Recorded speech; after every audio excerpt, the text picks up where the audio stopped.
Bonjour. As-tu dit « Prenez-moi et ma mère pour deux divinités » ?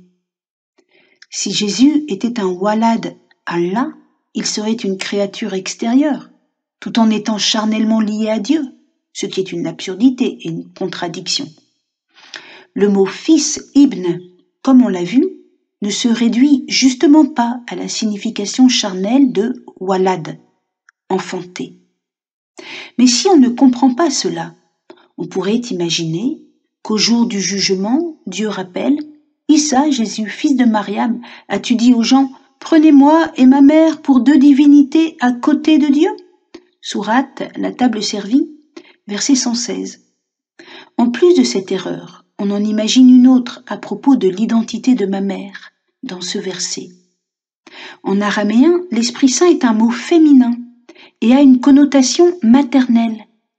Par exemple, saint Aphrate dit « Le sage de Perse redoute qu'en se mariant, un homme oublie Dieu, son père, et l'Esprit Saint, sa mère. »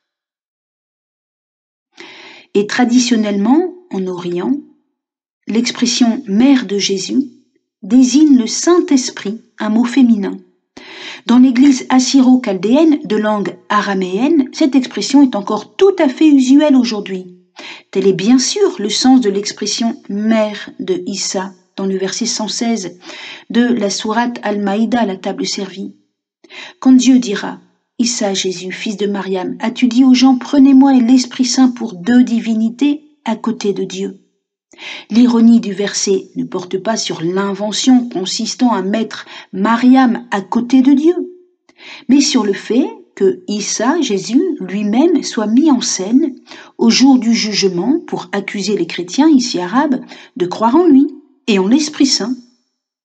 Que sa mère soit l'Esprit Saint, beaucoup de commentateurs musulmans anciens le savaient encore très bien. Tabari, Al-Badawi, Al-Zamakhshari, Al-Jalalayn et d'autres encore moins connus, tous indiquent à propos de ce verset qu'il s'agit de l'Esprit Saint et non pas de la Vierge Marie. Cela veut dire aussi que ce verset s'adresse à des Arabes chrétiens et qui de surcroît partagent les expressions théologiques chrétiennes du monde perse, chaldéen, à près de 1000 kilomètres de la Mecque. Mais parler de cela, c'est politiquement très incorrect. Si un verset du Coran ne s'explique que par un contexte syro-araméen, comment l'islam a-t-il pu apparaître si loin de là? Quant aux chrétiens, il est évidemment faux de dire qu'ils adorent la déesse Mariam comme une compagne d'Allah, une divinité. Ils vénèrent celle qui a enfanté Jésus, Issa, tout en restant vierge. C'est une maternité virginale, royale. L'enfant de Mariam est de la descendance de Daoud, et son règne n'aura pas de fin. Son enfant, Walad, est verbe venant de Dieu. Il est son fils Ibn. L'étonnement, la stupeur, l'émerveillement devant une telle maternité conduisent à vénérer Mariam, la très pure.